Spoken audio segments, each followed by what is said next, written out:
Good evening, friends. Uh, we have been witnessing an extremely turbulent episode of a pretty prolonged episode of wave 2 of COVID pandemic.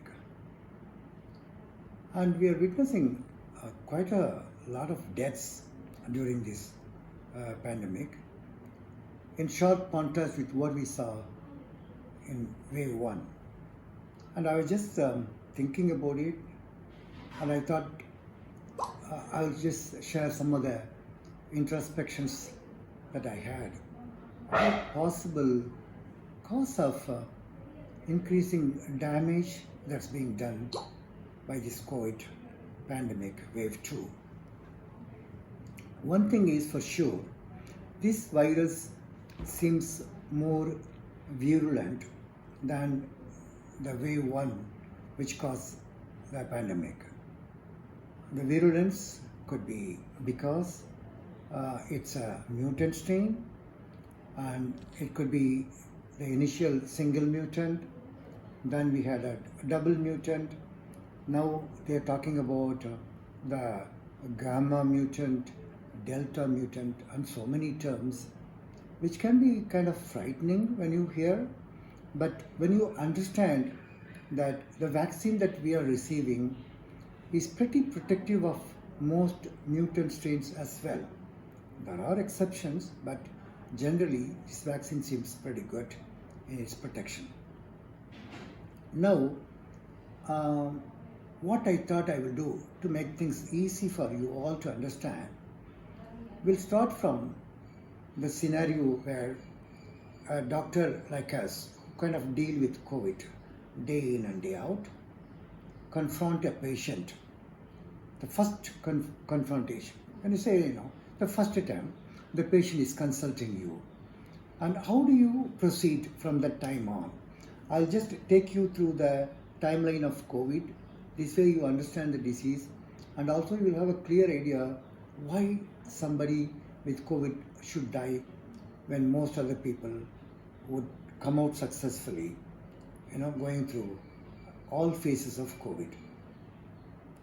When a patient comes to you with a fever during these pandemic days, what we should do is to suspect whether this could be COVID. The high index of suspicion is very important so that you don't miss the diagnosis. Where things go wrong actually is when doctors conveniently forget that we are in the middle of a thick pandemic, and a patient that comes to you with fever, you just take it like a viral episode and not COVID. This is what many doctors do. I'm not trying to adopt a condescending attitude when I say most doctors do that. This is what we see in our practice. A lot of times we see patients who have gone to a doctor with a fever and some other vague symptoms, and the doctor says it's probably a virus. We'll give an injection to reduce the fever, and then they hand over a prescription like antibiotics and sadly a prescription for steroids, very heavy duty steroids for like 5 days or 7 days like that. This is very irresponsible, absolutely careless, I would say bordering on criminal negligence. The reason is, if you miss the diagnosis at that point, you might miss the patient. Not only that, all the contacts with that patient are also at very, very high risk of developing the disease, and you are going to miss a whole bunch of COVID patients by just prescribing indiscriminately an injectable paracetamol, antibiotics and steroids. What we should do, we should suspect whether this could be COVID. So the most sensible thing would be to ask for a PCR. That's the first thing you do. Ask for an RT-PCR for COVID-19. And also tell them, if it's positive, everybody with them, all the contacts, also need the PCR. What is the next thing we do? Ask for some blood test. We look for markers. in COVID, unlike other diseases, there are some very specific markers. They are like biochemical agents. You can call them cytokines. And if I have to name them, they're like D-dimer, ferritin, IL-6, LDH, CRP, C-reactive protein. Besides WBC count, the total count, the differential count, the platelet count, all these things you really have to know so that you know what is the extent of the inflammation that COVID is causing in this patient. A patient with COVID may have a normal markers. Another patient with COVID may have very, very high markers, which means he is very high risk. We need to deal with him very carefully. And we need to have a meticulous follow-up of such patients because his markers are high and that need to be periodically monitored. What is the other thing we do? If the markers are high, the next thing we want is as far as CT scan. Even if they don't have much of respiratory symptoms, it's very sensible and very safe to have a CT scan done. This way, if there is a lung involvement, we would know it early. You'll be surprised how many times we have had patients right here in our clinic. They walk in and it's very vague history. Doctor, I have a little discomfort here. When I take a deep breath, I feel there's a tightness. That is all, not many symptoms besides this. But when we ask for a CT scan, I'll be shocked to see that because it will show 50% lung involvement, 60% lung involvement like that. This has happened here right in our clinic many times. I'm not even exaggerating. This is the fact. And nobody could correlate his clinical state with the degree of damage that has been done to the lungs because of COVID unless you do a CT scan. And once you do that, you know he's having a severe problem with a major lung involvement, then your approach will be different, right? You will need to aggressively approach, maybe advise hospitalization, give them injection remdesivir, put them on steroids, put them on anticoagulants, and make sure that the patient gets everything that he needs because he's got a severe COVID pneumonia. So by doing this CT scan, we are achieving a lot of positive input about the disease. That's very important. I mentioned about the fact doctors indiscriminately prescribe antibiotics right in the first visit. That's wrong too. The reason being, antibiotics have got no role to play against COVID virus. But the COVID virus causes your immunity to go down, and after 5 days or 7 days, it's possible you end up with a secondary bacterial infection due to the common bacteria that becomes more virulent because your immune status is poor. And at that point, when you give antibiotics to combat, to control or to act against that bacterial infection, it makes a lot of sense, but not in the beginning. But what they need is an antiviral medicine. Now we have a medicine called favipiravir, and that's shown to have very, very good activity against COVID virus. And this is something that we very routinely use from day one. The moment we suspect COVID, the moment we actually confirm it is COVID, either with a PCR or a positive scan, we put all our patients on favipiravir. That's a dosing schedule for that. We follow that. This is another thing I want to tell you. We see many prescriptions where the favipiravir is mentioned by doctors elsewhere, but the dosing is not meant for the COVID management. It's a very suboptimal dose. If you have to give like 4 tablets twice daily, these doctors just prescribe 1 tablet twice daily, which is an extremely suboptimal dose. That is not going to be an effective dose, somewhat like a pediatric dose, and the medicine is not going to act against the virus and control the viral replication. So not only you give the right medicine, you also have to give the right dosing. and the right duration. All these are very important. I mentioned about doctors prescribing steroids. That's a very wrong thing to do in the initial phase. I always tell in every video, I mention the fact that steroids are like double-edged swords. They are very sharp with the two sharp ends.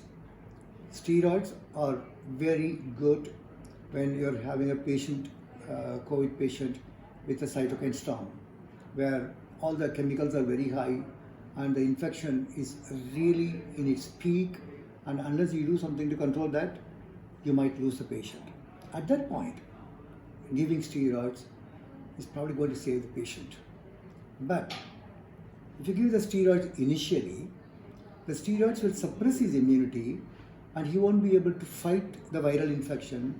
Your immune system will not be able to fight, and the patient may actually succumb to the infection because he was inappropriately given steroids in the early phase of the disease where it is contraindicated. When I think of it a lot of times, maybe we are losing a lot of young people because they are getting steroids when they should not be getting it, like in the early phase of the disease. And probably they are not getting steroids in the later part of the disease when they actually should be getting it. And this is probably one of the key things that contributes to the increasing mortality or the increasing deaths in COVID patients. This is my own thinking because I'm seeing a lot of patients and a lot of inappropriate prescriptions for doctors, not just from the city alone, but on the rural areas everywhere. We see patients nearly across India, several hundred patients we have seen so far. And this seems to be the trend, which is not very good. It's somewhat disturbing trend that I see. Another thing, once you know the patient is having increased markers, you keep monitoring, maybe every day or every other day. And if you think that they are fit for home quarantine, you do that. But if their involvement is very severe and they are not fit for home quarantine, you promptly advise them to go and get admitted in a COVID facility. And if the saturation is more than 95, you're probably comfortable. If the saturation is less than 95, is less than 90, definitely they need to be in the hospital. So, very high markers, very low saturation, very high involvement in the lungs as seen in the CT. These are the criteria we would use to decide whether somebody really needs a home quarantine versus a hospitalization. Once you understand, I think, these points, you understand most of what COVID is all about. So we talk about the timeline in COVID where initially they present like that, after a few days they progress, either they get better and they're absolutely fine by fifth day or something like that, or they get into complications and the cytokines go up and the lung involvement goes up and saturation goes down and they are getting into trouble. They're getting into cytokine storm and they need to be in the hospital, they need ICU care and so many other things. And these are the patients who actually end up either in the mortuary or almost like with a crippled lung, needing oxygen even after discharge. I don't want to sound kind of very negative when you talk about such things. This is the reality, you know. Unless you know all aspects of COVID, you will be wondering why you are seeing so many COVID deaths. In the media, every day they talk about a very young person, like in the 20s and 30s and 40s, dying of COVID. I think many of these deaths are probably preventable once you know all aspects of COVID and what can go wrong and when it can go wrong and why it goes wrong. All these things are very important. Having said all these things about initial suspicion of a COVID and then make a diagnosis and then getting a scan, getting the blood markers done, and then deciding about home quarantine versus hospitalization, I think we have covered all aspects of COVID. We also have to know a few other things. Like when the patient is hospitalized, you also end up giving them steroids to control the cytokine storm. You give them blood thinners. If it's available, you give them remdesivir. Sometimes you give like monoclonal antibodies to control the infection. But the other complication of that would be the blood sugar will go up. So you need to watch out blood sugar and probably give them insulin or put them on like diabetic medicines to control the sugar level. We keep hearing about the black fungus and so many other things because this happens mostly in patients who got uncontrolled hyperglycemia. Blood sugar is very high. They go into a diabetic state because of the steroids, and because of that, their immune level comes down and the fungus comes in, and then it start giving you trouble. So these are the things you should know. And I told about steroid being a double-edged sword. Initially it can reduce the immunity and it can cause you trouble, and later on, if you don't give steroids, the cytokine storm itself can kill somebody. To prevent that, you give steroids. So you have to use steroids with discretion. Initially you avoid, later you make sure that you don't avoid it. Once you understand that, I think it becomes simple. And provided you follow this kind of a approach, a sensible, practical approach, I think most patients with COVID can be salvaged. Most of them will have a very positive outlook. Despite having a COVID positive state, the outlook also will be very positive. And if there is any specific queries, please get back to us and watch these videos. These are done mostly for our patients. These are not videos done for doctors, but if a general practitioner or a doctor who doesn't have a lot of experience with COVID, if they happen to watch this, I'm sure they will also benefit out of that, because we have a fairly rich experience with several hundred number of very, very severe COVID pneumonia patients in our practice, and this will be of help. And I want to reiterate the fact that these are done mainly to educate our patients and public. There's no commercial motivation to that, and this, as you could see, this is not even like professionally done. We just do it from our office, and as and when I have time, as and when I have thoughts that come into me saying that, well, these are the things that need to be shared with our patients, this will benefit them because it will make them more intelligent and more knowledgeable, and probably demystify some of the things that we talk about in COVID disease. This is the main intention. Thank you, friends. I really appreciate your patient listening to this, patient watching, and please do get back to us once you watch and then come up with good, positive feedbacks. Thank you.